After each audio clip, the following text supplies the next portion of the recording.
سلام كما يتصنحوا تافتواتن كبراتن تخطاتل تددبي تي في نسعى زدالنا لكم حاصرتن واناون زيناتات لكم قريبنا لنا كتكتاتلنا عدمنايو بكندي ارسته نطبطاتهم كنفلم اب تግራይ يترف كوينات دمصي حنت ጥይት ውን አይትስማዓን ክብሉ ሚኒስትር መስኖን ቆላታትን ኢትዮጵያ አብርሃም በላይ ገሊጾም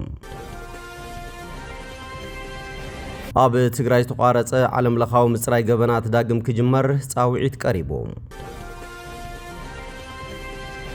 ኢትዮጵያ ኃይል ተጠቂማ ክትንኖ እትሕልን አፍደገ ባሕሪ ንኻሎት ሕማቕ ኣብነት ይክብል አባል ፓርላማ ፈረንሳይ አጠንቂቆም ሓድነት ትግራይ ዝረጋገጽ ሓቢርካ ብምስራሕን ብምትሕስሳብን እምበር ጸላኢ ዝብል ሽማሽም ብምሃብ ኣይኮነን ክብሉ ፕሬዝዳንት ሌተናንት ጀነራል ታደሰ ወረደ ተዛሪቦም ሸውዓተ አባላት ስድራ ቤት ኣብ ሓንቲ ፀሓይ ተመሪዞም ከም ዝሞቱ ተሓቢሮም ኣብ ዝሓለፉ ክልተ ኣዋርሕ ሕክምናዊ ኣገልግሎት ካብ ዝረኸቡ ልዕሊ 3100 ሕንጦታት ህፃናትን አባጽሕን እቶም ልዕሊ 50 ከም ዝሞቱ ስፔሻላይዝድ ኮምፕሬሄንሲቭ ሆስፒታል አይደር አፍሊጦ ናብ ዝርዝሩ ሰጊርና ለና ምሳሌታው ዜናታት ቢንያም ሓድሽ ሰናይ ምክትታል ኣብ ትግራይ ይትረፍ ኩናት ድምጺ ሓንቲ ጥይት ውን አይትስማዓን ክብሉ ሚኒስትር መስኖን ቆላታትን ኢትዮጵያ አብርሃም በላይ ገሊጾም ሚኒስትር አብርሃም በላይ ምሳቦ ወንበር ተልእኮ ሰላም ትግራይ ዶክተር ሓጎስ አብርሃም አብሉ ኩነታት ትግራይን ነባር ሰላምን ብዝምልከት ተዘራረቡ ኮይኖም እነዚህ ሲዕቡን ጋዜጣ አዲስ ዘመና ብዛሃቦ መግለጺ ኩላትና ናብዘተን ምርድዳን ዝመርሐና መንገዲ ክንክተል ይግባእ ክብል ተዛሪቦም እቲ ሚኒስትር ወሲሁ ኣብ ትግራይ ኩናት ጥራይ ዘይኮነስ ድምጽ ሓንቲ ጥይት ክስማዕ ከም ዘይብሉውን ገሊጾሎም ሰላም ንምርግጋጽ ዝስራሕ ዘሎ ስራሕ መንግስት ፌደራል ከም ዝድግፍውን ዘመላኸተ ሚኒስትር አብርሃም በላይ ብምዃን ድማ ኩላትና ናብዘተን ምርድዳን ዝመርሐና መንገዲ ክንክተል ይግባእ ክብል ይሓቢሮም መንግስት ፌደራል ኣብ መስርሕ ምድጋፍ ተልእኮ ሰላም ትግራይን ካልኦት ኣብ ትግራይን ዘላቂ ሰላም ዝሰርሑ ውድባትን ብሓባር ንምስራሕን ንምስታፍን ድሉው ምዃኑውን አብርዮም መንግስቲ ኣብ ቀጻል ዘካይዶም ህዝባዊ መድረኻት ዘተን ዘድል ደገፍ ብምሃብ ዕላማታት ተልእኮ ከም ዝድግፍ አረጋጊጾም ሎክ ሰላም ትግራይ ሰላም ንምርጋዝ ዝገብሮ ዘሎ ስራሕቲ ዘተባብዕ ምዃኑውን ገሊጾም አቦ መንበር ተልእኮ ሰላም ትግራይ ዶክተር ሓጎስ አብርሃ በወገኑ ኣብ ትግራይ ፍትሕን ሰላምን ንምርግጋጽ ምስ መንግስቲ ፌደራል ኣብ ጉዳይ ሰላምን ድሕነትን ዝሰርሑ ዓለም ለኸ ትካላትን ውድባትን ንምስራሕ ድሉ ከም ዝኾነ ሓቢሮም ቀንዲ ዕላማት ተልእኮ ምስ ፌደራል መንግስትን ካልኦት መዳርግቲ አካላትን ብምትሕባር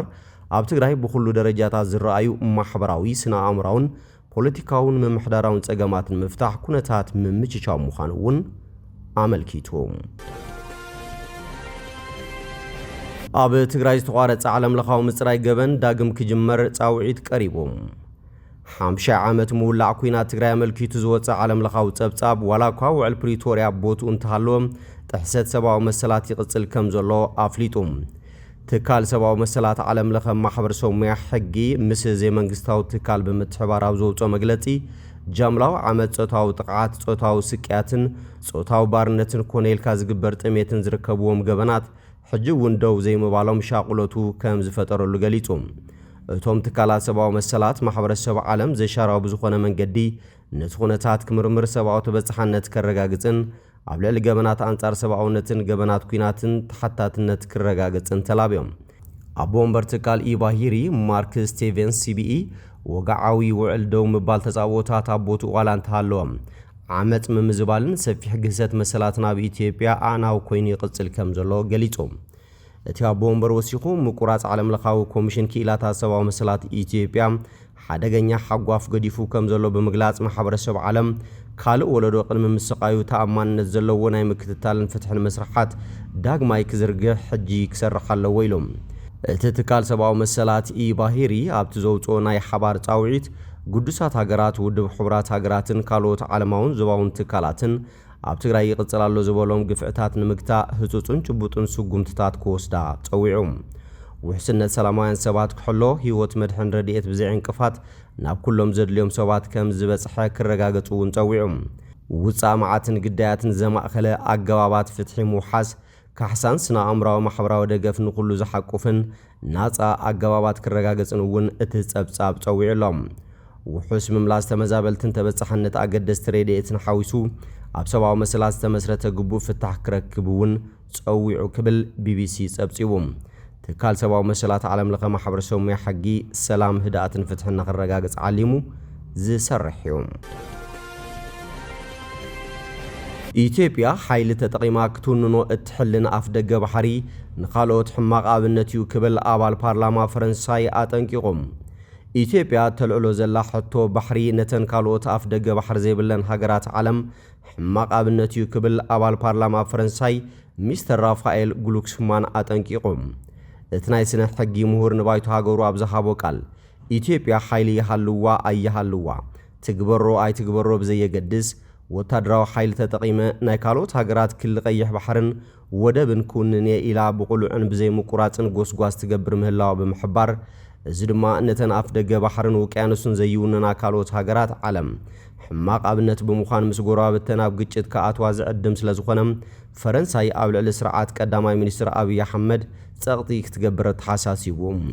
ሓንቲ ሃገር ናይ መሬት ኣየርን ባሕሪ ላዕላውነታ ናይ ምውሓስን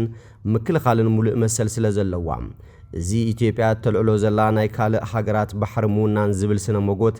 ምስታ ላዕላውነታት ትንከፍ ዘላ ሃገር ብቐጥታ ኣብ ረፅሚ ዘእቱን እቲ ሽግር ናብ ካልኦት ሃገራት እቲ ከባቢ ክልሕም ዝኽእልን ኣዝዩ ሓደገኛ ምዃኑ ድማ እቲ ፈረንሳዊ ኣባል ባይቶ ኣተሓሳሲቡ ራፋኤል ግሉክስማን ኣቐዲሙ ኣሜሪካ ኣብ ሃገራት ተተኺላ ንዘላ ሓወልቲ ላይበሬቲ ንፈረንሳይ ክትመልሰላ ኣለዋ ዝብል ሕጋዊ ሙጉት ብምልዓሉ ብህዝቢ ፈረንሳይ ልዑል ተቐባልነት ክረክብ ዝበቕዐ ህቡብ ፖለቲከኛ እዩ ሓድነት ትግራይ ዝረጋገጽ ሓቢርካ ብምስራሕን ብምትሕስሳብን እምበር ጸላኢ ዝብል ሹማሹም ብምሃብ ኣይኮነን ክብሉ ፕሬዚዳንት ሌተናንት ጀነራል ታደሰ ወረደ ተዛሪቦም ፕሬዚዳንት ግዚያዊ ምሕዳር ትግራይ ጀነራል ታደሰ ወረደ ብምኽንያት ዝኽሪ መበል 84 ዓመት ውዕሎ ዳልጌናን ምስረታ ቀዳማይ ወያነን ኣብ ዝተኻየደሉ መድረኽ ዝተረኸቡ ኮይኖም ጸላኢ እናበልካ ዓርስኻ ብዓርስኻ እናተጸላለምካን ሹማሹም እናተወሃሃብካን እንተይኮነስ ከመይልና ሓደ ንኹን ኢልካ ብምሕሳውን ብምስራሕን እዩ ሓድነት ትግራይ ዝረጋገጽ ኢሎም ብተወሳኺ እቶም ፕሬዚዳንት ከም ዝገለጽዎም ኣብ ባነራት ዝልጠፉ ብሄራዊ ሓድነትና ዝብሉ ጭርሖታት ሒዝካ ኣኼባ ብምክያድን ነቲ ጭርሖ እናደገምካ ብምዝማርን ዝረጋገጽ ሓድነት እውን ከም ዘየለ ገሊጾም ቀንዲ ምኽንያት ውድቀት ቀዳማይ ወያነ እቲ ዝነበረ ውግእ ናብ በዓልኻ ንበዓልካ ምውጋእ ምቕያሩ ዝሓበሩ ፕሬዚዳንት ታደሰ ወረደ እቲ ጸገም ካብ እንግሊዝ ዝመጻ ነፈርቲ እንተይኮናስ እቲ ኣብ ውሽጥና ዝተፈጠረ ምክፍፋል ዘሰዓቦ ሕድሕድ ምውጋእ እዩ ክብሉ ገሊጾም ብምዃኑ ሕጂ እውን ውግእ ዝመጸና ኣብ ውሽጥና ብዘሎ ክፍፍል ምኽንያት እዩ እንተተደፊርና እውን ኣብ ውሽጥና ብዘሎ ድኽመትን ምክፍፋልን እዩ ስለዚ እታ ኣብ ቀዳማይ ወያነ ዝነበረት ናይ ውሽጣዊ ምድኻም ሕጂ እውን ዘላ ስለ ዝኾነት ንሳ ምፍታሕ ዋና ምዃን ሓቢሮም ቀዳማይ ወያነ ዝወደቐሉ ስሕተት ንዓና እውን ይፍትነና ኣሎ ዝበሉ ፕሬዚዳንት ጀነራል ታደሰ ወረደ እዚ ጌጋ ብምእራም ሓድነትና ክነጠናኽር ይግባእ ክብሉ ተዛሪቦም ውግእ ክለዓለና ወይ ክንዳኸም ንኽእል ብናይ ውሽጥና ድኽመትን ምክፍፋልን ስለ ዝኾነ ንዝበለጸ ሓደጋ ተቓላዓይነት ከይንቃላዕ ሓድነትና ክነጠናኽር ኣለና ክብሉ እውን ገሊጾም ኣብ ታሪኽና ምስናድና ወለዶ ምምሕልላፍን ዓብዪ ጸገም ከም ዘለና ዝገለጹ ጀነራል ታደሰ ኩሉ ዜጋ ናይ ባዕሉ ታሪኽ ብምስናድ ታሪኽ ትግራይ ከበርኾ ይግባእ ኢሎም ናይ ትግራይ ታሪኽ ብዙሕ መጽሓፍቲ ከም ዝወጾ ብምግላጽ እቲ ሕጂ ዘሎ ወለዶ ታሪኹ ብኣፉ ከይኮነስ ብሰነድ ክሕልፎ ከም ዝግባእ ገሊጾም ትግራይ ዛጊት ተካይዶም ዝነበረት ቃልስታት አንጻር ገዛእት ስርዓት እምበር ኢትዮጵያ ንምፍራስ ከም ዘይነበረ ብምግላጽ ብላታ ሃይለማርያም ረዳ እውን ነቲ ሻቡ ዝነበረ ስርዓት ብምፍራስ ህንጸት ኢትዮጵያ ንምግሃድዮም ዝቃለሱ ነይሮም ኢሎም ብላታ ሃይለማርያም ረዳ ኣብ ዝነበሮም መሪሕ ቃልሲ አንጻር ስርዓት ሃፀይ ሃይለስላሴ እምበር ኢትዮጵያ ንምፍራስ ከም ዘይነበረ እዮም ገሊጾም ዝገብርዎ ዝነበረ ቃልሲ ኢትዮጵያ ንምቕናዕ ነይሩ እዚ ድማ ኢትዮጵያ ናይ ባዕል ናይ ኣዝብ ርድኢት ስለ ዝነበሮም ኢሎም ካብቲ ሽዑ እዋን ጀሚሩ ትግራይ ኢትዮጵያ ንምቕናዕ ከም ዝተቃለሰት ዝገለጹ እቶም ፕሬዚዳንት ካብዚ ቀፂልና ንሕና እውን ኢትዮጵያ ንምቕናዕ መስዋዕቲ ከፊልና ኢና ክብሉ ተዛሪቦም ወያነነት ጳጉሜን ወይ ሕዳር ኣብ ዝመፀ ቁፅሪ እናተሳእኻ እናተኣከብካ ሰብ ኣብ ዝነበረ ነይሩ ካብኡ ዝኽሪ ሰማዕታት ብምግባር ዘብዕለሉ ኣይኮነን ዝበሉ ፕሬዚዳንት ጀነራል ታደሰ ወረደ ኣግሜን ክትመጽኸላ መድረኽ ዝመርሕ መን ኣሎ ኢልካ ተጓይኻ ምስራሕ ኣይኮነን ስለዚ ናይ ባዕልና ታሪኽና ባዕልና ንሰንድ ክብሉ ገሊጾም ከም ጸብጻብ ቤት ጽሕፈት ፕሬዝዳንት ሸውዓተ ኣባላት ስድራቤት ኣብ ሓንቲ ፀሓይ ተመሪዞም ከም ዝሞቱ ተሓቢሮም ፖሊስ ክልል ማእከላይ ኢትዮጵያ ኣብ ዞባ ምብራቕ ጉራጌ ወረዳ መስቃን ሸውዓተ ኣባላት ስድራቤት ብመርዛም ምግቢ ህይወቶም ምሕላፉ ኣፍሊጡሎም ካብቶም 8 ኣባላት እታ ስድራቤት ኣቦ ምስ 6 ደቁ ብድምሩ 7 ሰባት ብመርዝ ተለኺፎም ብዝሕዝን ኩነታት ህይወቶም ሓሊፉሎም እቲ ሞት ኣብ መንጎ 6 ክሳብ 10 ሕዳር 2018 ዓ.ም ዘጋጠመ ኮይኑ እቲ ዝዓበየ ዕድመ 46 ዓመት እቲ ዝነኣሰ ድማ ወዲ 7 ወርሒ ከምኡውን ወዲ 1 ዓመት ዝርከብዎም እዮም እታ ብህይወት ዝተረፈት ኣደ ወይዘሮ ዳመነች ደንበል ሕጂ ኣብ ሆስፒታል ዳግማዊ ምኒልክ ኣብ ኣዝዩ ጽዑቕ ክንክን ወይ ከዓ ICU እናተሓገዘት ብህይወት ትርከብ ንሳ ሕልፈት ሰብኣያን ደቃን ከም ዘይፈለጠት እውን ተገሊጹሎም እቲ ናይቲ ወረዳ ፖሊስ እቲ ምግቢ ብኸመይ ከም ዝተመረዘ ንምፍላጥ ኮሚቴ ጣይሹ ኣብ ምርመራ ይርከብ ምክትል ኮማንደር ያለው ተመስገን ከም ዝገለጾም ኣብቲ ተግባር ካልእ ኢድ ክህልዎ ይኽእል ብዝብል ጥርጣረም 10 ሰባት ኣብ ቁጽጽር ኣትዩ ምርመራ የካይድ ከም ዘሎ ሓቢሮም ፖሊስ ንውጽኢት ምርመራ አስከሬን ይጽበ ከም ዘሎን ሓበሬታ እንተተረኺቡን ህዝቢ ክቃላሕ ከም ዝኾነን ኣረጋጊጾም ኣብ ዝሓለፉ 2 ኣዋርሕ ሕክምናዊ ኣገልግሎት ካብ ዝረኸቡ ልዕሊ 3100 ሕንጦታት ህፃናትን ኣባፅሕን እቶም ልዕሊ 50 ከም ዝሞቱ ስፔሻላይዝድ ኮምፕሬሄንሲቭ ሆስፒታል ዓይደር ኣፍሊጦም እዚ ዝተገለጸ ብብርኪ ዓለም መበል 12 ግዜ ብብርኪ ትግራይ ድማ ንኻልኣይ ግዜ ዓለም ለኸ መዓልቲ ኣቐዲሞም ዝውለዱ ሓናጡ ኣብ ዝተዳለወ መድረኽ እዩ